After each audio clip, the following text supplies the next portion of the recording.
Welcome to the Gloves Are Off Overtime Edition. I'm Moses Woldu, and I'm joined by these two fine gentlemen, Greg Buchanan and Vince Orieux. How are you guys? Hey, Moses.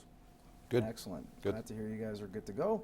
And we'll get to another team that's good to go. I know you're a big fan of this. Joe Maddon. I'm actually a big proponent of Joe Maddon.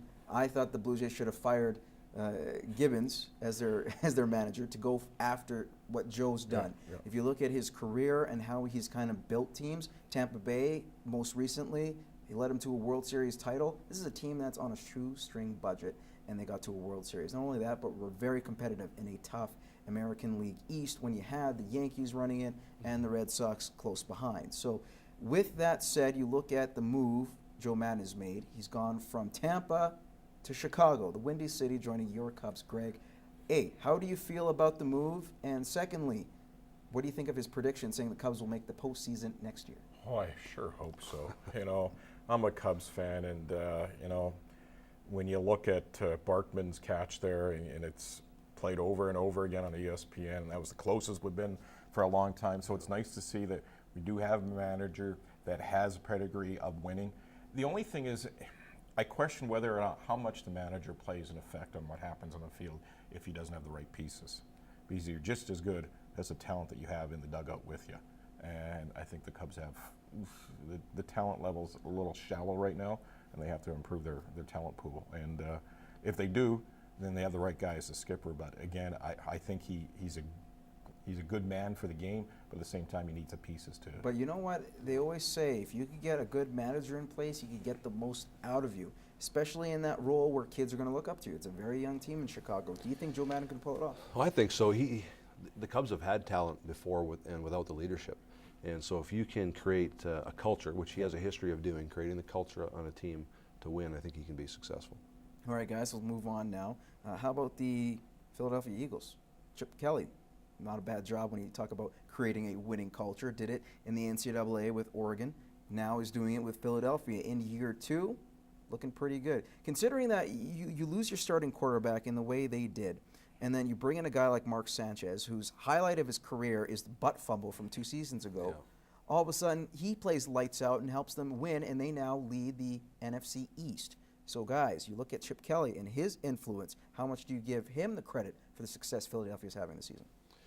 Well, I think a lot. He's a tremendous coach, and he had a quote talking about culture. He had a quote a couple weeks ago on ESPN where he talked about culture beats scheme any day of the week. So he knows how to motivate his athletes, and he's doing the best he can with what he has. He also prides himself on building systems or putting systems in place to complement the athletes he has. So he does a good job of that. So many times, it doesn't matter if it's professional sports or amateur sports, when you have a coach that's been with the organization as long as in Philadelphia, and then all of a sudden you have a new voice that comes in, new attitude, new ideas, and it goes a long way. So for Philadelphia, I think he's done a tremendous job. Now, they're calling him the bad boy of NASCAR. I don't know how far he would go with this, but Brad Keselowski has now been fined once again for his actions against Jeff Gordon in an altercation after the race at the AAA Texas 500. Guys, you look at what he's done. He's not well-liked, per se, by a lot of drivers out there.